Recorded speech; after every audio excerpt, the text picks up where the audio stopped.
Halo PPM Mates dimanapun berada. Selamat sore, salam hangat dari PPM School of Management di pojok Pengkolan Menteng. Selamat datang di podcast Growing Leader Series. Podcast series yang akan menghadirkan pemimpin-pemimpin muda dengan segundang pengalaman bernilai yang bisa dijadikan pembelajaran bagi para growing leaders.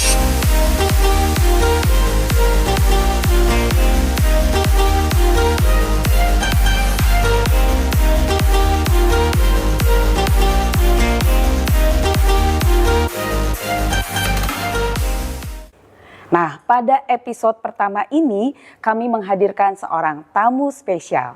Dia adalah Puji Masnyari Siregar Perk, alumni mahasiswa program Sarjana Manajemen Bisnis PPM Angkatan Pertama. Puji lulus tahun 2009 dan sekarang Puji hidup berkarir dan berkeluarga jauh sekali dari Indonesia, tepatnya di Belanda. Mari kita say hello pada Puji. Welcome Puji. Halo. Hai. Terima kasih sudah diundang. Ya, Podcast senang. perdananya Ibu Eva. Aduh, rasanya Ya. sangat-sangat honored. Ya, saya juga senang bisa bertemu kembali dengan Puji ya setelah bertahun-tahun kita berpisah ya Ji ya. Ya, udah berapa tahun ya Bu? Oh, lama banget ya. Happy to see you again dan senang Puji bersedia menerima undangan kami ya. Dan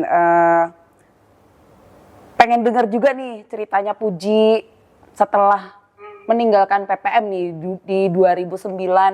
Udah kemana aja, udah ngapain aja gitu Ji ya. Boleh diceritain ke kita-kita nih. Silakan Puji. Ya. 2009. Kita santai ya Bu ya. Pakai ngopi nggak apa-apa kan ya? Di pojok pengkolan di PPM. Boleh. Pojok Pengkolan Menteng, betul.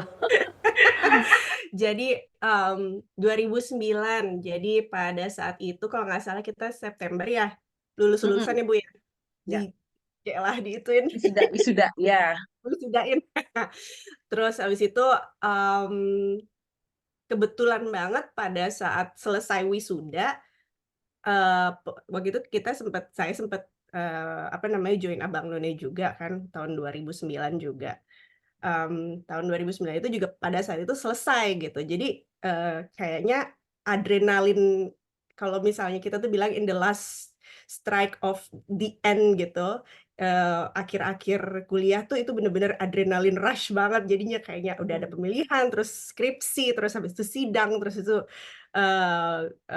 kuliah, wisuda, dan abis itu kelar. Jadi tuh ada yang kayak, oke, gue mesti ngapain ya sekarang?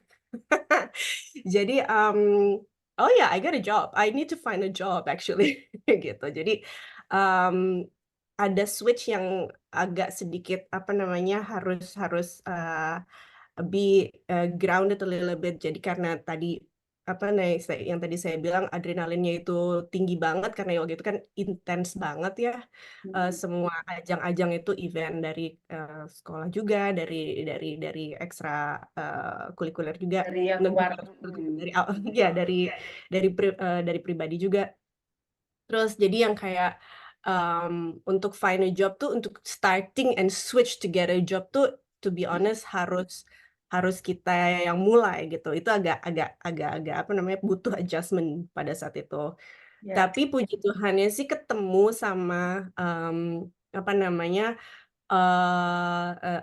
recruiter yang pada saat itu menurut saya membantu banget untuk karir saya di Jakarta waktu itu. Karena kan sebelum ke Belanda, saya sempat kerja di Jakarta tuh 3 tahun in total. Jadi ketemulah sama recruiter dari majalah Tempo waktu itu. Untuk dia cari marketeer sebenarnya. Tapi kan waktu itu kan kita eleksinya ya. Elektifnya itu HR. Jadi saya bilang, would it be a problem nggak kalau misalnya elektifnya saya itu beda gitu kan. Tapi saya juga punya kayak interest yang tinggi untuk di marketing karena major saya waktu itu memang HR tapi minor elektifnya marketing gitu. Oke. Terus akhirnya keterima dan itu super challenging karena kita baru lulus banget gitu Iya. dan kasih target yang seril itu kayaknya kayaknya aduh ini gue bisa apa enggak ya? Langsung ya Ji, waktu itu langsung ya, habis lulus langsung kerja atau Langsung, lumayan langsung ya? langsung sih. Let's say nggak Oke. ada apa namanya, nggak ada nunggu atau nganggur tuh lebih dari 2 bulan kayak sepertinya sih. Oke. Wah, mantap. Jadi alhamdulillahnya sih waktu itu sih ketemu langsung sama recruiter yang emang mereka apa namanya, sorry, harusnya saya itu nih, yang ketemu yang memang dia udah kayak eh dia udah tahu PPM yang pertama, apa namanya, kalau nggak salah tuh dia udah tahu PPM, reputasinya PPM kayak gimana dan, eee dia juga cari orang yang dia lihat profilnya betul gitu pada saat itu, gitu ceritanya. Terus, apa namanya, setelah setahun kemudian ternyata ada juga, opportunity dari alumninya PPM, Ibu Reta kalau nggak salah waktu itu. Oh, oke. Kompas Pas Gramedia ya? ya, Sebut jadi nama deh. dari Tempo akhirnya saya ke Ya. Gramedia, heeh. Oke. Lalu, di situ juga hampir setahun, terus habis itu, karena karena di dalam let's say kita masih ada kayak kontrak gitu deh sama Apnon. Mm-mm. Ada itu di dalam jadi kalau misalnya habis pemilihan Abang None itu ada 1 tahun kontrak gitu, yang harus, tugasnya Abang None harus tetap dijalanin gitu kan. Nah, Ya. dan kerasa banget sih networking-nya Abang None itu, mulai kerasa dampak ke karirnya karena more eyes on you gitu kan, terus habis itu kenal sama sini kenal sana sini sama orang banyak, dan Mhm. ada waktu itu, rekruter dari MRA. Jadi saya Oke. pindah ke sana. Jadi anyway 3 tahun itu tuh lebih kayak industrinya tuh konsisten gitu loh. Mhm. Media media media gitu apa namanya, dan fungsinya atau role-nya juga hampir sama, account eksekutif, marketing, sama account eksekutif gitu. Gitu. Jadi setelah 3 tahun barulah berasa kayaknya lebih pengen pengen tahu kenapa harus kalau misalnya kita punya kasus, kenapa harus melakukan atau strateginya harus A gitu. What's the reason behind it gitu kan. Oke. Jadi Mhm. mulailah pada saat itu berpikir, saya mau S2 deh kayaknya gitu. Oke. Karena saya pengen tahu apa namanya, kayak saya pengen tahu kenapa ini bisa seperti ini. Let's say, karena kan pada saat S1 kan kita lebih banyak aplikasi kan, Yes. aplikasi-aplikasi detailnya di situ. Sedangkan kalau misalnya the reason behind it, apa namanya, the thought behind it itu lebih ke S2 sebenarnya kan kalau kalau dulu. Jadi saya bilang waktu itu, kayaknya butuh S2 sih biar lebih pinter. Oke. Butuh Terus tantangan lebih lagi nih ya. iya, terus, waktu itu kalau nggak salah sempet ngobrol-ngobrol juga sama Bu Eva kan, Mhm. lama banget itu kalau misalnya, S2 di PPM gimana Bu untuk exchange-nya ke Perancis segala macam, kalau nggak salah kayak gitu ya ceritanya. Ada dulu ya. Nah. Terus habis itu, jadi long story short, mmm, akhirnya pilihannya tuh kalau nggak ke Australia, ke PPM atau, ke Belanda. Ini Belanda nih sebenarnya nggak pernah terpikirkan sama saya gitu. Cuma waktu itu papa sempet ngajak kita ke Eropa, terus habis itu mulailah kayak kalau misalnya kuliah di sini gimana kayak gitu, kayak lebih ada drive Ya. dari saya gitu untuk kalau misalnya kuliah di Belanda tuh kayak gimana dan mungkin lebih apa ya, karena memang jauh waktu itu pemikirannya, cuma kalau tapi banyak orang Indonesianya gitu, jadi saya Oke. berani-berani aja.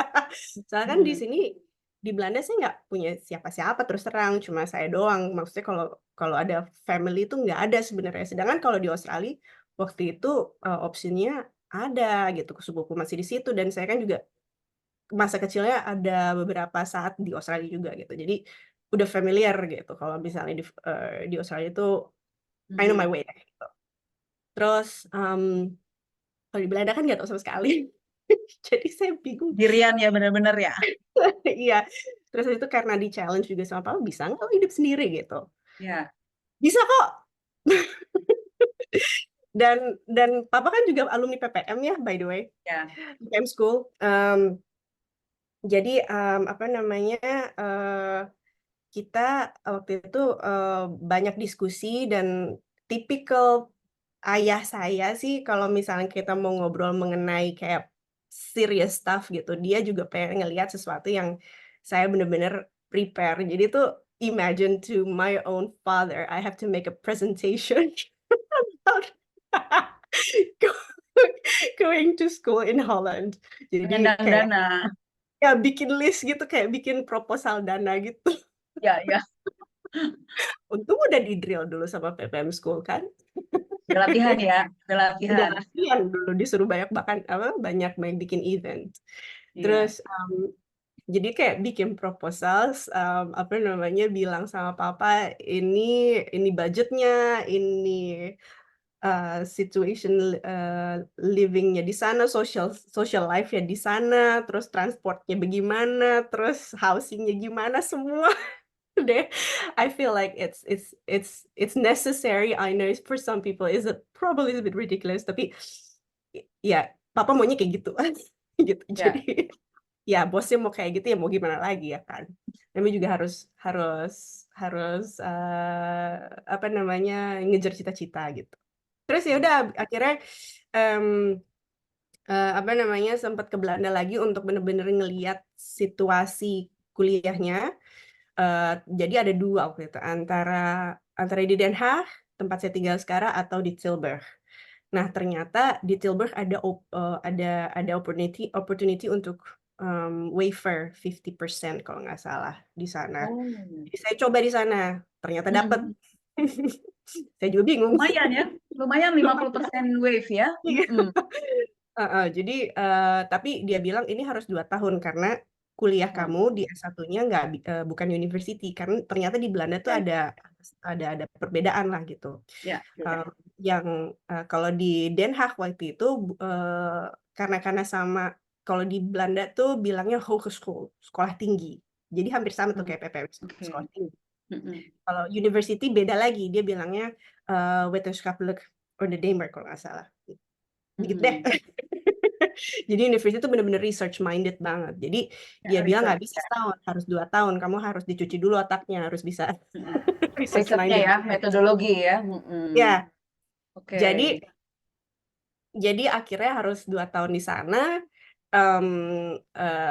apa namanya, dan bertahan saya belajar banyak banget di Belanda, how to be precise in providing your answers gitu loh. Nggak bisa main-main di sini Ya. ternyata. Gitu, jadi yang kayak, dan very strict banget gitu loh kalau misalnya masalah nilai, misalnya masalah SKS kayak gitu-gitu bener-bener strict banget gitu loh. Dan saya juga nggak punya margin waktu karena, let's say papa bilang kayak gini, "Budget kamu cuma segini," gitu. Mm-mm. Either you go home, shame, atau you win gitu. Hanya Jadi dia dikasih jatah waktu tertentu gitu ya, Ji ya. iya, budget kita cuma segini, dia bilang kayak gitu. Abis itu nggak bisa lagi. Ya, ya. Nggak bisa lagi dia bilang kayak gitu. Nggak ada extend dia bilang. Oke, ya mau gimana lagi. Jadi ya memang harus bener-bener berjuang banget di sana dan bener-bener sendiri. Tapi itulah yang kayaknya mulai belajar untuk mengerti diri sendiri dan cara untuk mengetahui cara untuk gimana bangun leadership untuk diri sendiri gitu. Yes, yes. Dengan apa namanya, dengan, limitation yang segitu gitu. Mm-mm. Dan limitation-nya apa namanya, resource-nya kecil, tapi cita-citanya tinggi gitu kan. Jadi harus putar otak gimana caranya untuk bisa menuju ke sana, istilah kayak gitu. Jadi di Belanda tuh saya coba cari kerja, terus habis itu saya coba cari internship, terus habis nggak dapat kerja, tapi dapat internship nggak dibayar, oke nggak dibayar, tapi pengalamannya aja deh gitu. Gitu, hal-hal yang kayak gitu deh. Terus abis itu, harus ngejar, apa namanya, harus ngejar dosen yang tadinya di di Utrecht ternyata, saya itu waktu itu sempat tinggal di Utrecht, harus ngejar dosen ke Tilburg, bolak-balik, itu kan semua kos ya kalau dipikir-pikir. Hmm. Jadi kayak, ya nggak bisa, apa namanya, nggak bisa telat nih, harus harus selesai tahun 2014, habis itu baru bisa putar otak lagi gimana caranya untuk cari kerja gitu. Karena kan, Ya, pengennya waktu itu mau coba cari kerja di sini gitu. Cuma oke. kata papa bilang kayak gini, "Caranya gimana mau cari kerja di sana? Kan lagi ada krisis di Belanda waktu itu."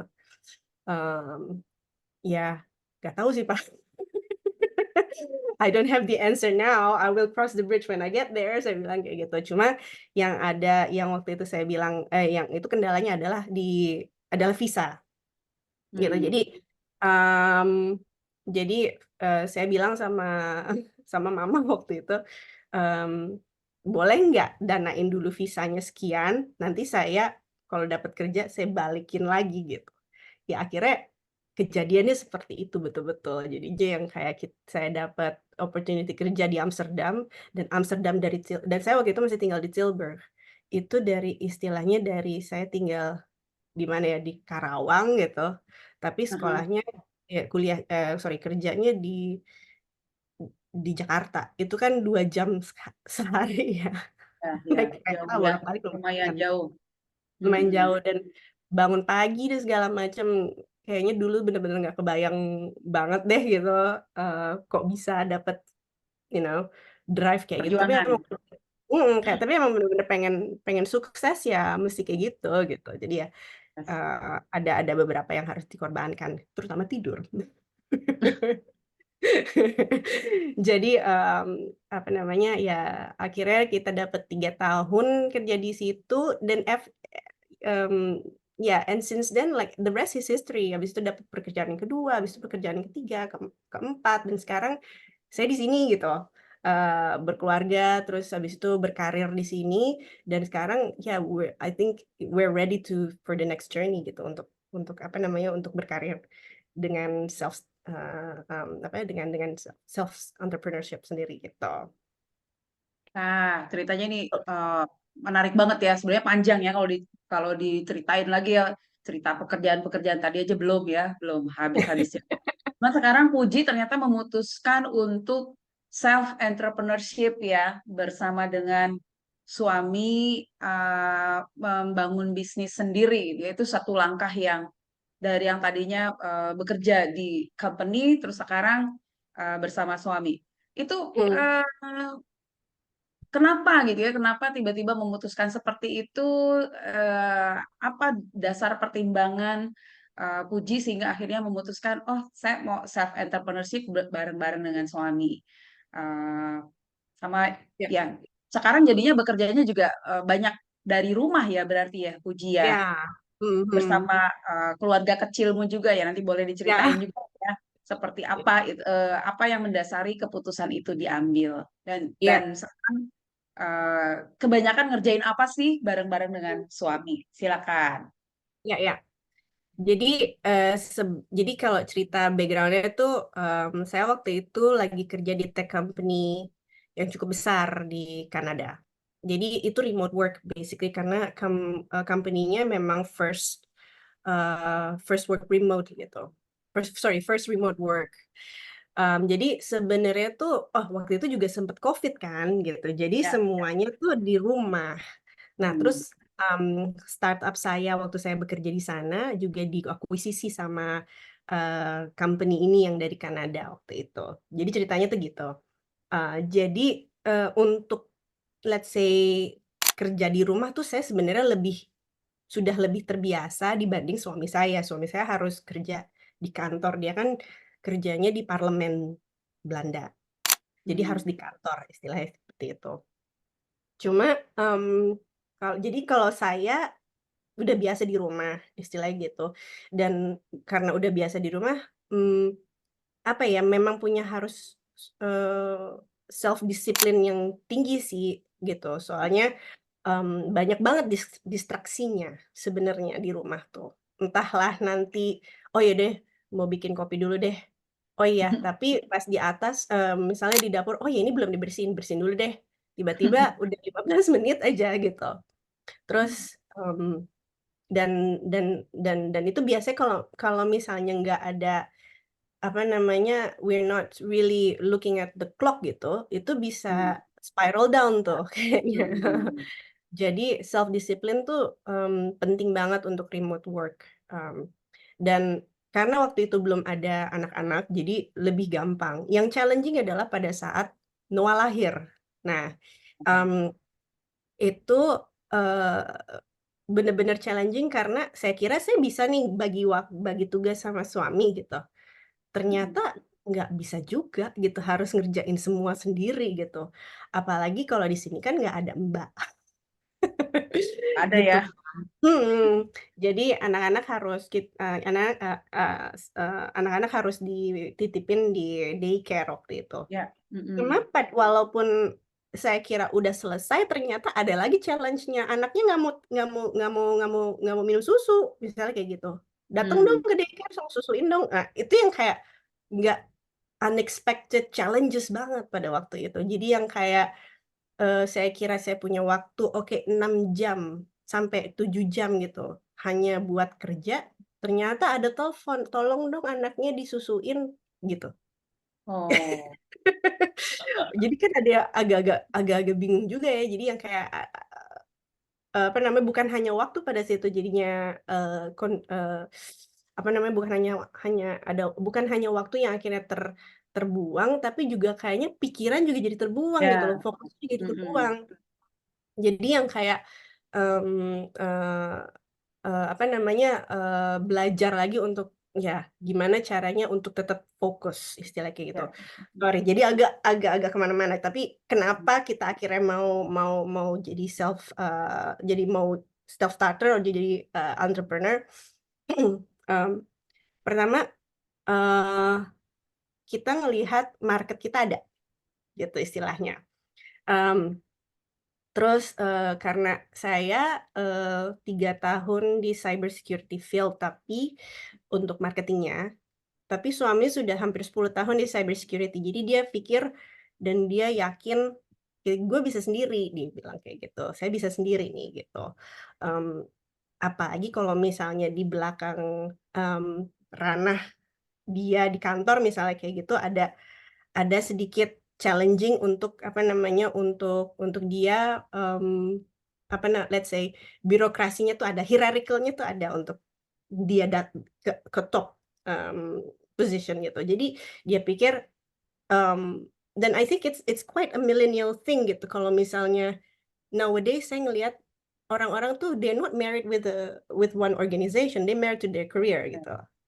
Yes. Jadi, even though Diederik dia my husband, Diederik udah in a very good position, good salary, he needs challenge as well. He needs more challenge actually to fire up, his career, let's say kayak gitu, to boost his self-esteem basically kayak gitu. Ya. Itu jadi drive-nya jadi ada 2 sih sebenarnya. Jadi dari saya, karena apa namanya, ada apa namanya, ada, eee Eee, pembagian role karena menjadi ibu gitu kan, Mm-mm. eee, dan kayaknya lebih, apa namanya, lebih lebih, efektif dan efisien kalau misalnya saya di rumah Mhm. dan juga bisa menjaga anak, tapi juga berkontribusi kalau dari dia drive-nya adalah, mmm, apa namanya, "This is the time for us to shine," gitu loh, gitu. As him as an expert, buat Mm-mm. kita as a family gitu loh. Dan ini kita pengen kayak Mmm, something that we want to left for our children gitu loh. Jadi kayak, mau bikin legacy lah istilahnya kayak gitu untuk bukan legacy harus, apa namanya, perusahaan ya, tapi kayak, value buat anak-anak kita gitu, ke depannya kayak gimana.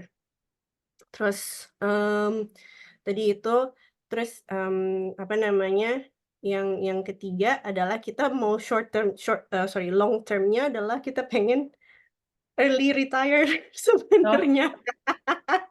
enjoy life. Iya, karena di sini retirement-nya itu 69 tahun, 68, Oh, 69 tahun. Jadi lama. lama banget ya. Kalau di Indonesia 45 ya masih atau 50 sekarang? 55 ya kalau yang di PPM, kalau yang non profesional 55, kalau kayak kami 60. Oh, 60. Oke, oke, oke. 60. Oke, oke. Bahkan kalau yang doktor itu 65, Ci. Oh, ya, ya, ya. Jadi mungkin Hmm. beda industri, beda retirement age atau Ya, gimana? kayaknya Hmm. Ya kalau di sini 67, 68. Zaman-zamannya mertua saya masih 67, tapi katanya mau dinaikin lagi ke makin 68 atau lagi. 60. Saya belum tahu Hmm. tuh. Jadi ya kayak panjang juga ya 69 ya. Gitu. Jadi that's why we decide buat kayak let's do this gitu loh. It's either now or never actually. Karena kalau misalnya kita stay in the comfort zone, ya nggak jadi jadinya gitu loh. Ya, Tuh, karena ya untuk meraih long term itu. Tapi short termnya juga penting gitu kan. ya. Untuk short term purpose-nya juga penting gitu. Yang yang saya pengen bentuk adalah dan saya pengen em, apa hold value gitu adalah life work balance sebenarnya. Jadi Ya, ya. kalau saya pribadi, jadi kalau misalnya ya salah satunya adalah kenapa kita mau akhirnya decide untuk jadi entrepreneurs, ya ada segi ya ada aspek dari work life balance-nya itu. Ya. Oke, ya jadi tadi selain memang di situ ekspertisnya Puji dan suami gitu ya, ternyata akhirnya ketemu juga gitu ya yang menyatukan kalian gitu ya, Mhm. pengalaman, keahlian, kemudian juga Puji menemukan bahwa oh ternyata dengan kita entrepreneur, bekerja dari rumah itu bisa juga ada work life balance tadi ya. Eh, ke- Anak-anak sih sekarang udah sekolah belum ya? Belum belum eh, belum SD, tapi Noah sekarang preschool. Preschool. Nah, itu berarti kamu ada peran juga mesti nganterin gitu sekolah atau gimana? Oh iya, saya ini jadi supir, jadi jadi tukang masak, tukang lipat baju. Kamu sekarang jago masak, jago gitu Oh ya. iya, masak sendiri, harus masak sendiri, harus bisa. Gitu. Dari kuliah sih suka mulai mulai masaknya, kalau nggak nanti mahal mahal gitu biaya Ya, hidupnya kalau makan di luar segala macam. ya. Kalau di Indonesia tuh kayak kebalikannya, enaknya gitu. Makan di warteg lebih lebih enak, lebih praktis daripada makan daripada daripada masak sendiri. Kalau di sini kebalikan. Sekarang udah pada pesen-pesen online-online nih sekarang Iya, banyakannya yang iya praktis. tadi ya begitu deh. Seandainya bisa seperti itu, maksudnya bisa sih kayak gitu, Ya. tapi nggak murah itu juga. Oke, Gitu. Ji. Nah, sekarang kita coba flashback ke masa lalu ya, Ji. Pada waktu Mhm. kamu masih sekolah di PPM, ya, tahun 2005 sampai 2009. Apa Hmm. pengalaman yang berkesan gitu, yang sampai sekarang masih Puji inget gitu ya? Ya mungkin bisa beberapa lah, Banyak. nggak cuma satu, dua, ya mungkin beberapa mungkin bisa. Yang berkesan banget dan kayaknya susah banget lupain. Tadi kalau nggak salah ada cerita ikut Apnon ya? Oh, ya ada itu Abnon. Hmm. Tapi kalau misalnya di PPM School sendiri, yang paling berkesan ya team buildingnya sih sebenarnya yang kita pergi ke Sentul ya Bu ya. Jatiluhur ya? Jatiluhur, ya ampun, sampai Jatiluhur ke itu danau. seru Waduh. banget, itu seru banget. Jadi dan kayaknya saya kalau misalnya kita dipikir-pikir ya, kayak nggak ada deh kayak universitas atau sekolah tinggi yang memang bener-bener really really seriously build the student self development gitu loh dan team Hmm. building. Semangat itunya sih yang saya kangen sebenarnya, bener-bener. Jadi yang kita ke Jatiluhur itu yang menurut saya itu, apa namanya, masih ingat sampai sekarang, ketawa-ketawa aja sampai sekarang dan mengenal satu sama lain gitu. Ya. Kita kan waktu itu cuma 22 orang ya, Bu, ya? Kalau nggak salah 22 betul, betul banget. 22 orang. 22 Dan ya. ya 22 orang kita punya harapan kayaknya, waktu itu semuanya kayak akur-akur aja, ya kan? Mm-mm. Tapi Ya, ada dinamika angkatan ya, juga gitu loh, iya, yang yang yang mungkin kalau kita lihat secara retrospektif, eee, nggak yang itu hal-hal yang kita nggak antisipasi. Kita kayak misalnya ya kita young and free, terus habis itu everything is going to be okay gitu kan. Cuma ada dinamikanya juga dan, di apa namanya, di team building itu barulah yang kayak terbuka gitu loh matanya, oh ternyata teman saya ini, ada apa namanya, ada vulnerability-nya di daerah ini gitu. Jadi yang kayak, that's something that I have to respect gitu, mmm, yang mungkin you want to be their friends more than just like, say everything is okay, tapi bener-bener jadi a listener gitu, misalnya kayak gitu.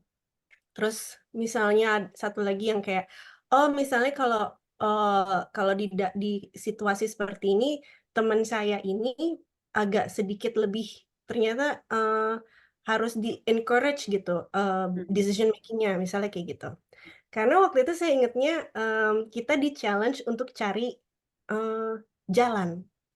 Dan Oh bukan ya, jalan hiking, bukan di land, tapi bukan di tanah, tapi di danau, sungai, di danaunya itu gitu. danau. Pakai kompas ya waktu itu ya, suruh Iya cari waktu itu ya. iya yang Orientering. Nama iya kegiatannya orientering, orientering pakai kompas, naik perahu, harus naik nyari perahu. titik ya. Hmm. Iya dan yang to my surprise yang oke kita kira kita bakal cari jalan aja gitu kan, Ya. terus perahunya kan pakai motor, tiba-tiba tek tek tek tek tek tek tek tek. Motornya Emang sengaja dimatiin, mesinnya sengaja dimatiin. Habis itu pakai dayung deh. terus jadi itu ya kayak Ya. reaksinya kayak, "Udah sih nggak apa-apa, pakai motor aja." Ada yang kayak berdiplomasi seperti itu, ada yang kayak, "Ayo cepetan woi!" Terus sampai gelap-gelap ya, Ji, Ayo, sampai woi! gelap nggak kelihatan apa-apa. Iya gitu, terus habis itu yang kayak ada yang, di situasi tertentu ada yang cepet give up, ada yang, Ya, "Ayolah," gitu, "udah kita ya, mau makan nggak lu?" ya, Cepet ya. gitu, "Ayo kita ke sana," gitu kan. Jadi banyak banyak belajar, banyak belajar untuk mengenai teman-teman sendiri, cuma pada saat itu juga yang ngehnya ke saya, oh ya saya ternyata kalau dalam situasi kayak gini lebih baik saya, apa ya, mmm, adjust adjust aja gitu, nggak usah yang terlalu misalnya, mmm mmm, insisting on what my opinion was gitu loh, karena it's not about my opinion, it's about the team opinion gitu loh. What Hmm. do we want as a team gitu kan, kita mau pergi ke sana gitu. Caranya beda, cuma gimana dapat cari konsensus gitu pada saat itu. Itu Yes. Mm-mm.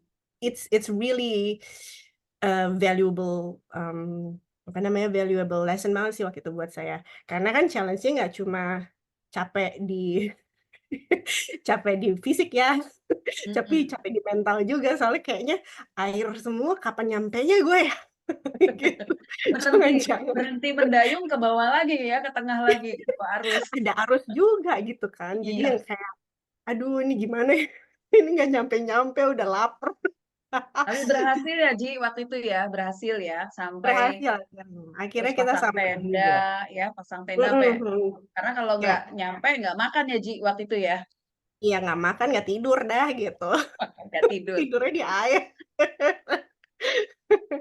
Gitu. Terus sampai sana, masih banyak nggak belum selesai ceritanya kan gitu, Hmm. harus masak sendiri, harus bikin tenda sendiri, harus Iya, bikin ini betul. sendiri gitu. Jadi ya kayak bener-bener, apa namanya, ngelihat semua karakter teman-teman tuh yang akhirnya let go aja deh gitu. Jadi ya nggak usah kayak, idealis gitu kan untuk di satu situasi. Jadi being fleksibel itu pada saat itu tuh sesuatu yang harus yang bener-bener kena banget buat saya, dan just have fun gitu loh. Ya, This is ya. your moment gitu.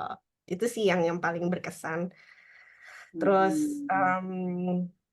terus apa lagi ya? Yang paling berkesan lagi tuh untuk PPM school. Ya itu sih pas wisudaan gitu ya. Kayaknya kita cuma ber-22. Iya, Terus habis itu mau say itu ya. goodbye buat orang-orang. Walaupun gue sebel banget sama lo, tapi gue sedih banget ya. Gitu Padahal sih. berantem di kelas ya, tapi pas wisuda sedih banget ya. Iya gitu. Tapi untungnya sih kita selalu masih ngobrol sekarang. Jadi masih sampai sekarang ngobrol ya, ya, dan apa namanya, lucunya sih teman-teman yang dulunya karakternya kayak gitu masih segitu juga. Gitu, yang kayak masih lucunya kayak gitu Jadi nggak juga. beda ya, Nggak beda. nggak beda. Cuman sekarang kamu jadi lebih bisa menerima dia gitu ya, dengan segala keunikannya. segala keunikannya ya, dan dan yang lain-lainnya itu. Jadi yang Gitu paling Bu. berkesan tuh itu ya Ji ya. Kalau pas lagi di kelas atau di lingkungan kampus, kebetulan waktu itu kamu masih kampus yang lama ya. Iya, Kalian di lantai 3 kan ya, ya ruang paling belajar iya, lantai 3. masih masih annex masih ada, nggak tahu deh sekarang annex masih ada atau Masih ada annex ya, ya, masih. jadi annex ya udah deh kelar di situ. Udah kelar sampai di situ. Habis itu udah tanah kosong kan, lapangan Karena ya. kosong gitu. Terus iya kalau di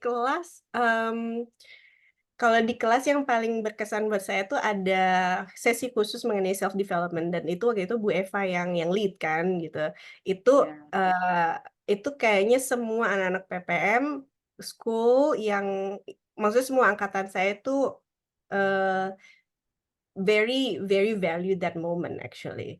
Um, bukan karena kita bukan karena hanya kritisasinya, tapi apa namanya, it's really eye opening buat okay, we are not only reaching to be the best student ever, but we also have to be the best version for ourselves gitu.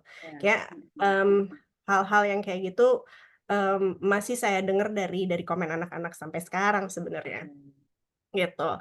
Terus walaupun ya caranya ya lucu-lucu gitu. Iya, Jadi macam-macam kan ya. iya gitu. Terus abis itu apa namanya, jadi kita tahu oke, kita vulnerable-nya tuh di sini gitu. Cara Hmm. untuk cara untuk em, mengatasi sendirinya itu gimana? Bukan harus kita jadi perfect, bukan, karena nggak ada, nobody's perfect, right? Ya, Tapi ya. how to actually handle yourself, to handle the situation, how to actually help yourself to help the situation. That is actually the most valuable lesson yang pernah diajarin sama PPM School. Um, itu sih yang saya masih ingat sampai sekarang, masih saya apa namanya, masih saya coba untuk terapkan setiap hari gitu. One day, every day try to learn something new. Every day try to understand yourself better and make things a little bit better than the previous days. If that makes sense, gitu. Gitu Iya, Bu F. iya Puji ya. Ya bersyukur apa yang dipelajari kemarin di PPM itu ternyata berdampak ya. Dan itu pastinya sih berdampak juga di bagaimana Puji sekarang membina karir gitu ya, eh, dengan klien-klien kamu gitu kan. Kemungkinan ya pengalamannya kan sebetulnya mirip-mirip ya, Ci ya. Cuman sekarang ke lingkungan yang lebih besar lagi gitu ya. Oke. Mhm.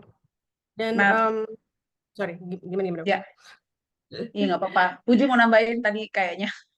Iya, Silakan. maksudnya kalau sekarang tuh mungkin lebih challenging-nya nggak hanya kayak dalam komunikasi secara profesional atau secara personal aja gitu, tapi juga Mm-mm. ada in in unsur intercultural differences, cultural difference. Oh, oke ya Sekarang lebih. kerasa banget Mm-mm. gitu. Mm-mm. Puji sebagai orang Indonesia yang dibesarkan indirectness gitu kan, Mm-mm. mereka orang Belanda, orang-orang bule ini hanya sangat direct gitu loh. Direct ya, ya, ya. Dan kita mungkin di timur ngelihat oh western tuh sangat direct, jadi kita harus apa namanya harus ngimbanginnya begini gitu misalnya.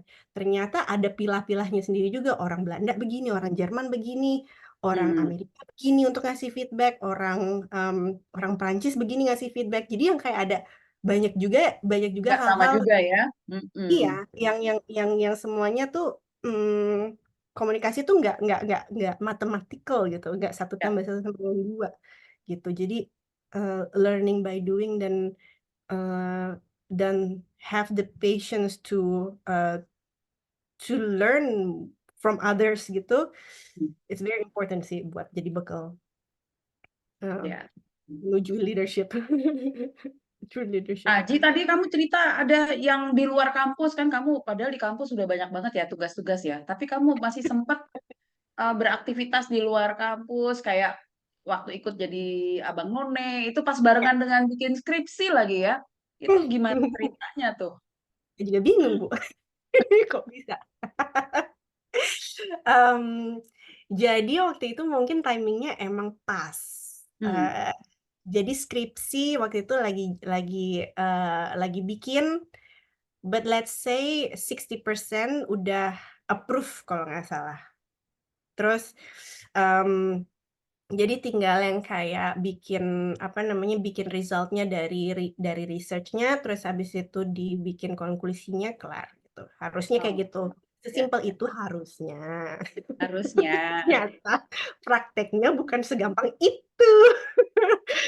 Aduh, jadi dan kebetulan pada saat lagi bikin let's say lagi masa-masa intens core-nya skripsi itu udah kelar, masa-masa untuk kayak let's say bikin bikin em, apa namanya bab 4 bab 5-nya let's say itu lagi dimulai gitu kan. Oh. Jadi adalah teman waktu itu teman baik yang bilang, Puch lo ikut deh Abang None gitu misalnya. Oh ya, kita sempat skeptikal lah gitu. Abnon, Abnon apa? Abnon Pusat. Oh ya sih, gue juga sekolah di Jakarta Pusat gitu kan. Terus habis itu, tapi kan gue tinggalnya di timur. Oh nggak apa-apa kok gitu dia bilang. Ya udah.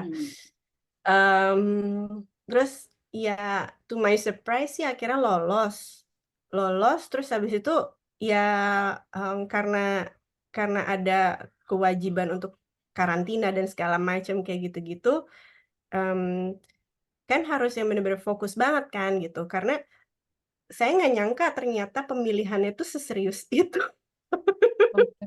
yang kita tuh benar-benar di drill untuk put up a show gitu. Jadi ada unsur latihan narinya, ada unsur latihan apa namanya public speakingnya dan segala macam. Dan kita juga belajar ternyata dari expert-expert itu yang lulusan dari Abang None. Jadi em, makanya tadi saya bilang prakteknya susah. Ternyata time management di situ tuh penting banget, esensial banget gitu. Nah, terus fast forward setelah pemilihan Jakarta Pusat, ternyata menang. Bingung juga sih kok bisa menang. Keren, menang. Terus habis itu bingung juga sih bisa menang. Terus habis itu kan ada kayak jeda kalau nggak salah 1,5 bulan sampai 2 bulan untuk persiapan ke DKI, ya kan? Jadi ya disitulah persiapan saya ngebut skripsi ngerjain itu cuma again marginnya tuh nggak banyak gitu. Jadi em, apa namanya? Jadi kayak fluktuasinya tuh bener-bener bener-bener apa namanya naik turun gitu. Terus abis itu em, dan saya kan waktu itu targetnya skripsinya harus sudah selesai sebelum saya ke DKI, sebelum saya di karantina DKI, dan karantina DKI itu 3 minggu, 4 bulan, apa sebulan gitu. Lumayan Itu ya, lumayan lama. lumayan gitu. Dan Iya, kalau nggak salah kita nggak boleh bawa laptop. iya. Habis itu kalau kalau ketahuan sama sama sama manajer karantinanya bisa ya mungkin nggak diambil laptopnya cuma akhirnya jadinya jadinya lo nggak menang gitu misalnya kayak gitu gitu kan. Terus abis itu jadi ya itu sih time managementnya yang benar-benar harus really push yourself gitu kan. Udah terakhir-terakhir nih kalau orang Belanda tuh bilangnya laatste loodjes gitu. Apa Apa tuh? maksudnya laatste loodjes gitu. Udah tinggal terakhir-terakhir nih gitu. Udah deh Oh, bombardir aja gitu. Nah, terus habis itu akhirnya untungnya bisa selesai hmm, um, bab 4 bab 5-nya. Terus habis itu udah bisa disubmit dan yang challenging-nya lagi itu mau mau sidangnya ternyata dapat jadwalnya pada saat, apa namanya, pada saat kita lagi karantina. mm-mm. Minta tolong lah waktu itu sama Bu Eva boleh nggak dipercepat? Masih inget nggak sih, Bu? Iya, kamu datang ke ruangan. "Ya Bu, ini gimana kalau nggak saya nanti apa namanya, wisudanya bukan sama teman-teman saya." Iya, Dan akhirnya karena kebijakannya Bu Eva juga, makasih ya Bu ya, akhirnya sidangnya dipercepat, ya itu deh. Jadi ya spanennya, iya spanen ya. banget waktu itu. Cuma ya akhirnya jadi belajar time management itu ternyata esensial. Ya karena kamu cerita juga ya, selama di Apnon itu juga ternyata kamu dapet peran apa ya? Waktu itu kamu cerita eh, Oh, ya Bu RT. Bu RT ya namanya ya, Bu RT. Iya itu basically kayak kayak ketua kelasnya angkatan harus kayak gimana gitu. Terus habis itu misal biasanya Bu RT itu yang bangun bangun lebih pagi buat kayak Oke. ngasih informasi em, ke kakak-kakak karantinanya. Terus habis itu buat ngasih informasi balik ke teman-temannya gitu. Terus lumayan sih itu kayak lumayan challenging lah gitu. Misalnya karena kalau misalnya ada kendala kan nanti ditanyain Bu RT mana gitu atau Pak RT-nya Hmm. mana. Terus ya ya itu belajar banget sih soalnya untuk menjadi leader ya setidaknya kan kayak ya istilahnya jadi leader di situ. Ya, Tapi ya. itu kan leader di antara teman-teman kalian Hmm. juga dan actually Hmm. your rival too gitu kan. So you kind of have a power to actually, you know. Ya, ya. But you don't want to Teman be that tapi kind of rival, ya betul. ya gitu. Jadi jadi kayak untuk apa namanya tuh istilahnya untuk kayak memilah perasaan antara oke apa namanya kita teman seangkatan tapi at the end you are my rival itu challenging juga sih sebenarnya ya kan. Ya, ya. Jadi but I think it depends on what you want gitu loh. Lo mau jadi orang yang seperti apa at the end of the day. Um, dan saya waktu itu ngeliatnya yang kayak ya gue pengen jadi temen kalian aja bukan jadi ya I mean kalau misalnya saya menang terus saya jadi tapi dibenci orang Ya, mau gimana ya nggak ada untungnya juga buat saya gitu jadi yang kayak ya. ya udah jadi berperan se eh, semestinya aja dan apa namanya eh, be sincere to people aja sih pada waktu itu belajarnya Hmm. gitu. Mm-mm. Oke. Thank you Puji. Nah ini terima kasih banyak nih ya ceritanya udah banyak banget gitu ya dari semua pengalaman kamu itu di karir, di bagaimana you manage your family juga ya bersama dengan suami, terus dulu pada waktu sekolah dan juga aktivitas di luar sekolah gitu. Mungkin Puji bisa bagiin nih ya, kira-kira apa sih tips atau kunci keberhasilan kita untuk bisa melalui itu semua step by step sampai kamu bisa meraih nanti kan kamu pengen meraih mimpimu tadi ya early retirement dan happy gitu ya. Itu kan di tengah segala keterbatasan yang tadi kamu bilang ya ada constraint ini kira-kira apa tipsnya kamu atau kunci sukses yang menurut Puji yang bagus juga buat jadi pembelajaran bagi yang lain. Tips aduh kalau dikasih tips sebenarnya saya jauh banget Mm-mm. dari ya dari perfect. Saya bukan ahlinya sebenarnya, cuma kalau misalnya saya boleh kayak sharing, Mm-mm. sharing let's say advice, let's say kayak gitu, I think to be able to success in daily life gitu kan, and daily and every day counts basically. So what I would try to do is just to be a bit better than yesterday, Oke. and understand yourself um, more than you demand yourself to understand others gitu loh. Kalau misalnya kita nggak ngerti kita sendiri dan kita tidak menyayangi diri kita sendiri, tuh kayaknya agak susah jadinya untuk Hmm. jadi kuat buat orang lain gitu. Mungkin Hmm. akan kuat in a certain period, tapi akhirnya jadi jatuh juga. Dan pada saat kita jatuh tuh, ya it could break us into pieces dan kita harus kayak rebuild lagi ourselves. So why don't you just take step and be slow? It's okay to be slow, but you know Oke. yourself, you know where to stop, you know where to pause, you know where to go, rather than you just boom boom boom boom boom boom boom boom, boom gitu misalnya. Oke. Dan apa namanya, then love yourself actually, because if you love yourself then you can love others, and if you success with yourself then you can be a successful figure for others as well, I think. Thank you banget Puji, ya. Thank you Puji udah banyak berbagi hal baik ya, buat sebagai seorang PPM growing leader ya. Menurut saya Puji ini adalah seorang contoh lah growing leader yang bikin kita PPM proud ya. Thank you banget gitu ya. Dan all the best buat Puji dan juga your little family. Say salam untuk suami dan juga anak-anak ya. Semoga ya semua mimpi-mimpimu itu bisa lah segera terwujud ya. Dan amin amin.